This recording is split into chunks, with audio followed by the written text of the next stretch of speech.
What is going on, guys? So today I'm going to show you how to highlight bullet impacts in CS2. So as you can see there, when I shoot my gun, the bullet impacts are highlighted, and this is a very simple command we can run in the console if you press the tilde key. But before I type it out, one thing I want to mention is you can only do this in private matchmaking, whether that be a server that you started with your friend and you have admin on, or if you're playing offline with bots.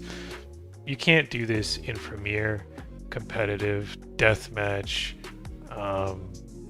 wingman, any of those game modes where you're playing with randoms, because this is seen as an SV command, which is kind of like a cheat command that's used more for like training and practice, and gives you like an advantage in the game. So that's why you can't use this in public matchmaking. But if you're in a private server, just open up the console like I showed you and type in sv_show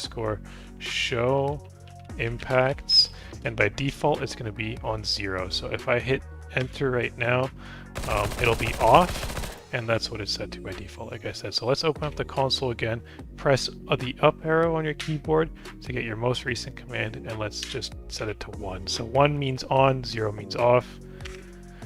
And now we can just press tilde or escape to get out the console and just start seeing our bullet impacts. So that's pretty much it, guys. Quick video. Hopefully you find it helpful.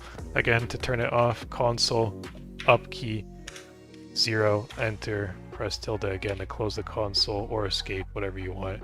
And now it's off. So that is how you show bullet impacts, guys, in CS2. Hopefully you found this video helpful. If you did, drop a like. Don't forget to subscribe. Thanks for watching.